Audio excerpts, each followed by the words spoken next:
warahmatullahi wabarakatuh. Perkenalkan, nama saya Hamdan Muhaimin Sudi dari Universitas Wahid Hasyim Semarang, jurusan S1 Farmasi. Di sini saya akan mengerjakan kasus P5 yang diberikan oleh dosen pengabu saya.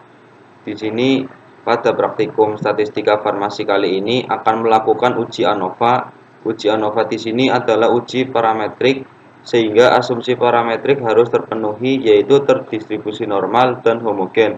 Sebelum melakukan uji ANOVA ini, kita harus mengecek dahulu apakah terdistribusi normal atau tidak, dan kemudian homogen atau tidak. Di sini yaitu pada kasus ini yang seorang peneliti melakukan sebuah peneliti mengenai aktivitas antibakteri ekstrak etanol daun sawo. Dan di sini adalah datanya. Pertanyaannya, berdasarkan hasil penelitian tersebut, apakah perbedaan antara kondensasi ETS terhadap diameter daya hambat terhadap bakteri? Di sini saya akan mengerjakan menggunakan aplikasi SPSS yang berseri 20. Ya, langsung saja kita membuka aplikasi SPSS-nya. Di sini yang baris pertama kita ketik E1 dan baris kedua E2, E3 dan seterusnya. Dan untuk labelnya yang pertama EETS 30% dan yang kedua EETS 40% dan yang ketiga EETS 50% dan seterusnya. Di sini measure-nya kita diganti skill ya. Langsung saja kita menuju ke data view. Untuk data tersebut saya sudah dimasukkan ke dalam label berikut ya. Untuk menguji cara normalitasnya, kita klik analis deskriptif statistik, kita pilih explore.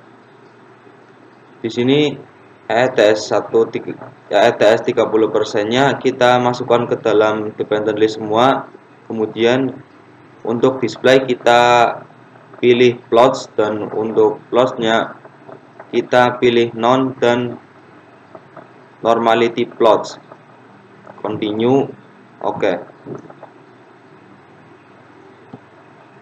Dan untuk outputnya di sini tertara signifikansinya lebih dari 0,05 yang berarti itu terdistribusi normal. Ya, selanjutnya kita akan menguji uji homogenitas.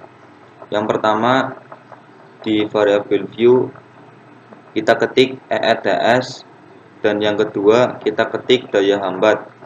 Untuk desimalnya kita nolkan dan yang daya hambat desimalnya kita 2. Kemudian labelnya kita ketik EETS dan yang untuk daya hambat kita ketik daya hambat juga.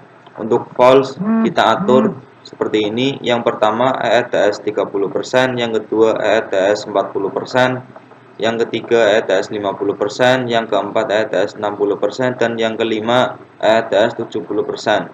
Kita ketik oke. Untuk measure-nya kita ubah menjadi skill dan daya hambatnya juga kita ubah menjadi skill. Selanjutnya untuk ke data view-nya seperti ini. Data pada kasus tadi dimasukkan di sini ya. Saya sudah meneliti, sudah benar semua. Selanjutnya kita cari uji homogenitas dengan cara kita klik analis, klik deskriptif statistik, klik explore.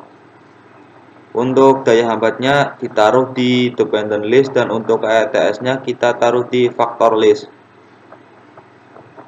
Untuk plotnya kita klik none dan non parametric with test, dan yang ini power estimation. Kita continue dan displaynya kita pilih bold.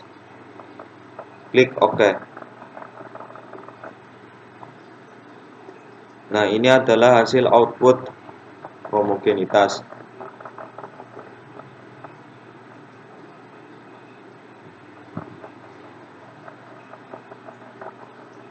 Nah,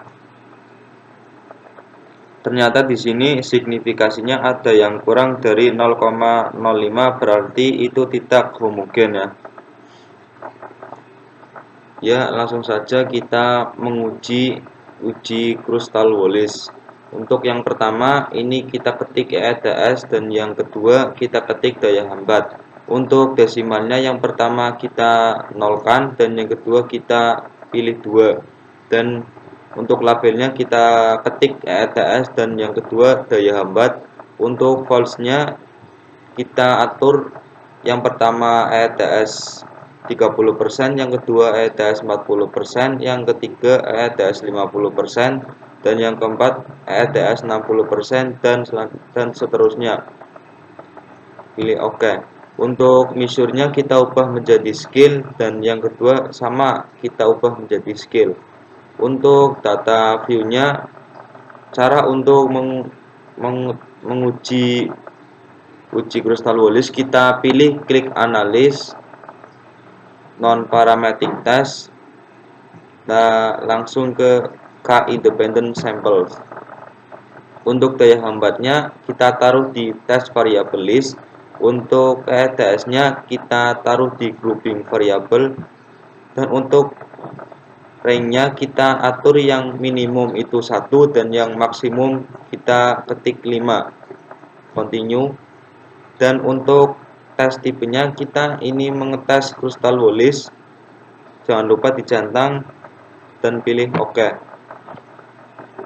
Ini adalah hasil output dari tes Crystal Wallis. Di sini daya hambatnya 0,000. Jadi ada perbedaan ya. Di sini pertanyaannya, berdasarkan hasil penelitian tersebut, apakah ada perbedaan antara konsentrasi ETS terhadap diameter daya hambat terhadap bakteri? Jawabannya ada perbedaan. Terima kasih. Apabila ada kesalahan, mohon maaf sebesar-besarnya. Wassalamualaikum warahmatullahi wabarakatuh.